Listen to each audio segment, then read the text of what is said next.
Bismillahirrahmanirrahim. Assalamualaikum warahmatullahi wabarakatuh. Alhamdulillahirrahmanirrahim. Wassalatu wassalamu ala asrafil anbiya'i wal mursalin wa ala alihi wa sahbihi kirami ajma'in. Amma ba'du. Yang saya hormati Bapak dosen pengampu, dan yang saya hormati teman-teman yang sempat menonton video ini. Ya, sebelumnya perkenalkan, nama saya Muhammad Khairul Fathin. Saya mahasiswa Institut Agama Islam Hamzah Wali Nahdlatul Watan Lombok Timur, Fakultas Tarbiyah Prodi Pendidikan Bahasa Arab, dan sekarang semester 4 B ya.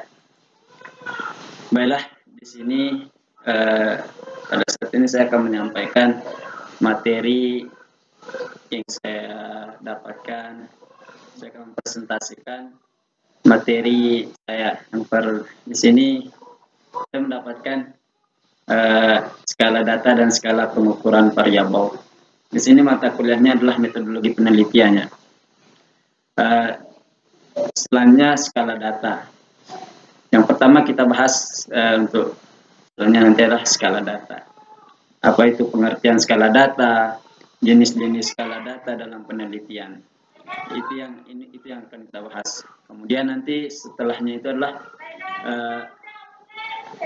skala pengukuran variabel.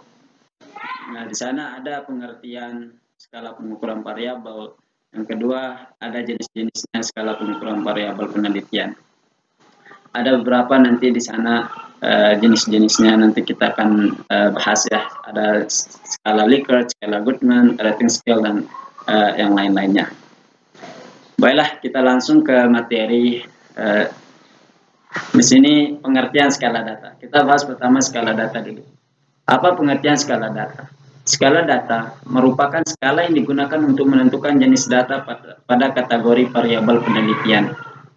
Jenis skala data dalam penelitian biasanya ditentukan oleh kategori dari variabel penelitian itu sendiri, baik independent variabel yaitu variabel bebas, atau dependent variabel atau variabel terkait. Inilah pengertian dari skala data ya. Kemudian jenis-jenisnya. Jenis-jenis skala data dalam penelitian. Yang pertama ada namanya skala nominal. Apa sih skala nominal itu? Skala data nominal. Data nominal merupakan data yang paling terendah dalam urutan atau tingkatan skala data. Apabila kita menggunakan skala ini, maka untuk menganalisis datanya adalah statistik non-parametrik. Dalam penggunaan skala data nominal, angka hanya sebagai simbol dan tidak menunjukkan arti atau posisi kuantitas dari angka tersebut. Nah, di sini bisa digarisbawahi adalah angka hanya sebagai simbol dan tidak menunjukkan arti atau posisi kuantitas dari angka tersebut. Oke, contohnya nih, misalkan pada data jenis kelamin, laki-laki diberi angka 1, perempuan diberi angka 2. Angka-angka ini tidak menunjukkan bahwa perempuan lebih tinggi posisinya atau banyak perempuan dari laki-laki. Akan tetapi, angka tersebut hanya untuk memudahkan peneliti dalam menginput data. Nah, di sini laki-laki diberi angka 1, perempuan diberi angka 2 ya. Tetapi ini bukan berarti perempuan itu lebih tinggi derajatnya atau perempuan itu lebih banyak. Akan tetapi ini hanya untuk mempermudah peneliti dalam menginput data saja. Seandainya ditulis angka 1 untuk laki-laki, berarti ketika kita menemukan angka 1 seterusnya, maka itu adalah laki-laki, dan seterusnya. Kemudian ada namanya data ordinal. Data ordinal merupakan data yang mempunyai posisi kedua setelah data nominal. Pada urutan atau tingkatan data, data ordinal sering disebut tingkatan tertentu atau ranking setiap kategori variabelnya. Nah, di sini ada contohnya. Contohnya seperti peringkat kelas. Nah, di sini kita dipakai peringkat kelas. Peringkat 1, misalnya, peringkat 2 dan peringkat 3. Nah, angka-angka tersebut menunjukkan bahwa posisi atau keberadaan peringkat 1 lebih tinggi dibandingkan dengan peringkat 2. Begitu pula peringkat 2 lebih tinggi dari peringkat 3 dan peringkat 3 posisinya lebih rendah dari peringkat 1 dan 2. Nah, kalau di data ini angka-angka ini mempunyai makna, ya, memiliki makna atau arti. Bukan seperti data awal seperti yang tadi tidak mempunyai makna. Kemudian yang selanjutnya adalah data interval. Data interval merupakan data yang posisinya berada pada posisi ketiga setelah data ordinal. Data interval yaitu data yang diperoleh dari hasil pengukuran secara langsung menggunakan alat ukur seperti pengukuran suhu ruangan, sehingga data yang diperoleh dan yang digunakan merupakan data murni dari hasil pengukuran secara langsung. Misalkan nih contohnya, saya kasih contoh di sini tentang suhu ruangan. Misalkan di sini suhu ruangan A 40 derajat Celcius, di ruangan B 30 derajat Celcius, dan di ruangan C 20 derajat Celcius, di ruangan D 15 derajat Celcius. Nah, dengan data suhu yang ada, tidak bisa dikatakan bahwa suhu di ruangan A 2 kali lipat lebih tinggi dari suhu di ruangan C, atau tidak bisa dikatakan suhu di ruangan B 2 kali lipat dari suhu di ruangan D. Namun, bisa dikatakan bahwa suhu di ruangan A 20 derajat Celcius lebih besar daripada suhu di ruangan C. Atau dengan kata lain, interval antara ruangan A dan C adalah 20 derajat Celcius. Begitu juga seterusnya. Nah, ini contohnya untuk data interval, ya. Kemudian selanjutnya data rasio. Data rasio, apa sih data rasio? Data rasio yaitu data yang merupakan data yang mempunyai urutan tertinggi dari ketiga data lainnya. Data rasio mempunyai pengertian yang sama dengan data interval, serta mempunyai semua karakteristik skala-skala sebelumnya.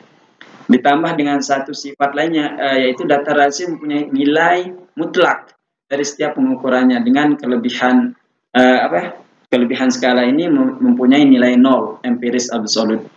Nah, untuk lebih untuk lebihannya kita contoh aja langsung biar lebih dipahami. Di sini contohnya itu kita pakai pengemudi lah. Pengemudi A, B, dan C, dan D mempunyai pendapatan masing-masing per hari itu 10.000, 30.000, 40.000, dan 50.000. Bila dilihat dari rasio, maka pendapatan pengemudi C adalah 4 kali pendapatan A. Begitu juga seterusnya, dengan kata lain, rasio antara pengemudi C dan A adalah 4:1. Nah, ini adalah data rasio. Oke. Untuk bagian pertama sudah habis. Kemudian kita ke bagian kedua, yakni pengertian skala pengukuran variabel. Skala pengukuran variabel merupakan skala yang digunakan dalam setiap pengukuran variabel untuk mendapatkan jumlah atau nilai dari setiap variabel penelitian yang diukur atau diamati. Skala pengukuran ini ditentukan oleh jenis alat pengukur yang digunakan dalam variabel penelitian. Misalnya, peneliti menyediakan jawaban pada instrumen penelitian, dan peneliti menggunakan jawaban dikontomi atau kontinu. Dikontomi atau kontinu pada penelitian skala variabel. Ini makna dari skala pengukuran variabel. Tadi ada skala data, sekarang pengertian skala pengukuran variabel. Baiklah, seterusnya yakni jenis-jenis skala pengukuran variabel penelitian. Seperti di awal ada beberapa jenis-jenisnya. Yang pertama adalah skala Goodman. Apa sih itu skala Goodman? Skala Goodman merupakan skala yang memberikan tipe jawaban yang tegas, sehingga responden penelitian pun secara tegas memilih jawaban pada pilihan jawaban yang telah disediakan. Yang terdiri dari 2 pilihan jawaban, misalkan jawaban iya atau tidak, atau benar dan salah, atau positif, negatif, dan yang lainnya. Nah, ini yang disebut dengan skala Goldman. Oke, kita lanjut. Yang kemudian adalah skala Likert. Nah, yang jenis kedua adalah skala Likert. Skala Likert merupakan skala yang memberikan tipe jawaban dengan beberapa pilihan jawaban yang disediakan.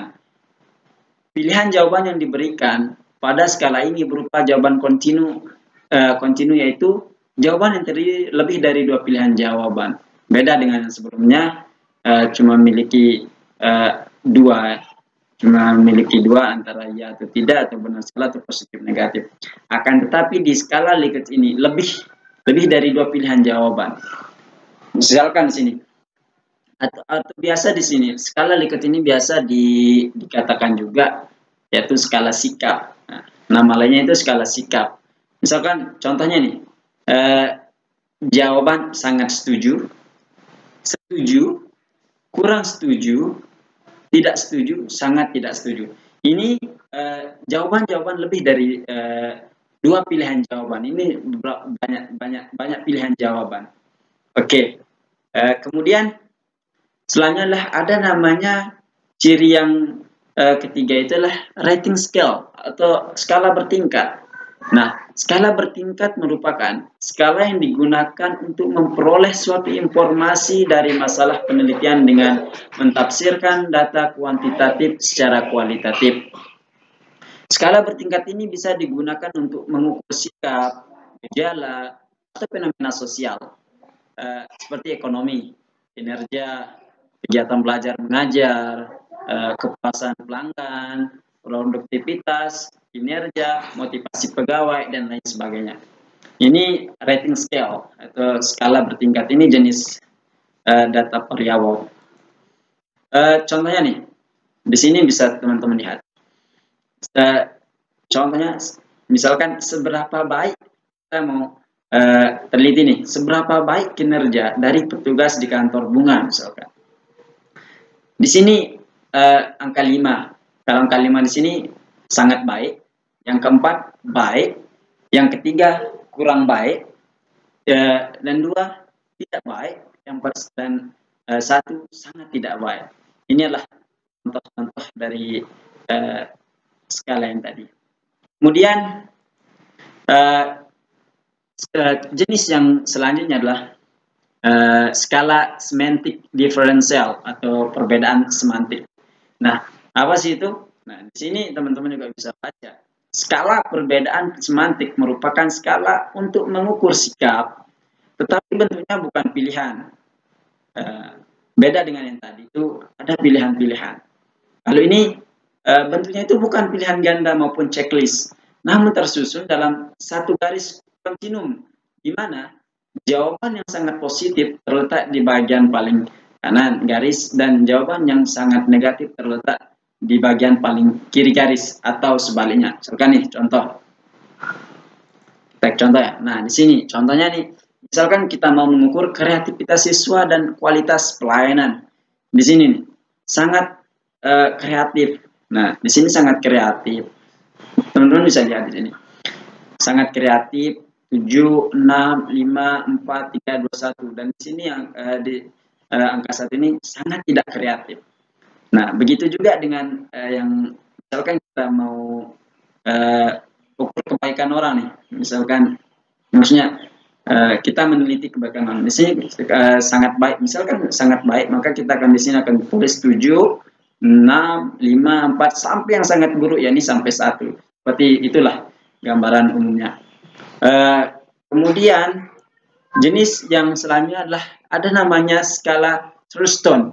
Nah, skala Thurston merupakan skala yang digunakan dengan memilih butir yang berbentuk interval, memiliki kunci skor, atau jika diurut kunci skor tersebut menghasilkan nilai yang beranjak sama. Skala Thurston dibuat dalam bentuk sejumlah 40-40 pertanyaan yang terkait dengan variabel yang akan diukur. Terkait apa yang kita ukur, maka kebiasaan nih kebanyakan jumlah pertanyaan itu sampai 40-50 lah. Kemudian sejumlah ahli yang terdiri dari sekitar 20-40 yang akan menilai dari pernyataan itu dengan kontan dan konstrak yang akan diukur, kemudian pernyataan tersebut dimasukkan ke dalam kontak kontinum yang sudah disediakan. Nah, inilah skala Thurston yang biasa itu. Kalau skala ini membuat suatu pertanyaan 40-50 pernyataan, kemudian nanti akan dinilai oleh 20-40 ahli. Nah, contohnya nih misalkan pengukuran kualitas pelayanan di suatu fasilitas kesehatan, misal kesehatan X nih, misalkan saya pakai X saja ya.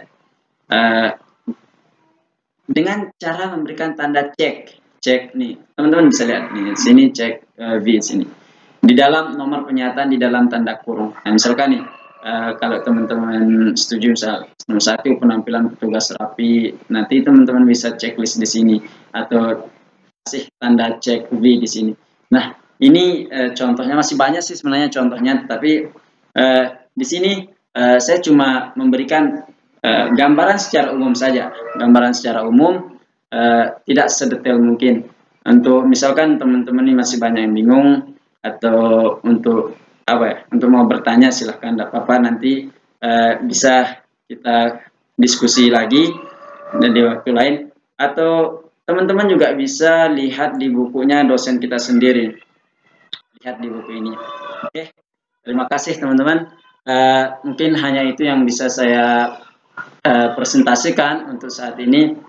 Kurang lebihnya saya mohon maaf. Wallahul muwaffiq wal hadi ila sabilir rasyad. Wassalamualaikum warahmatullahi wabarakatuh. Hidup mahasiswa.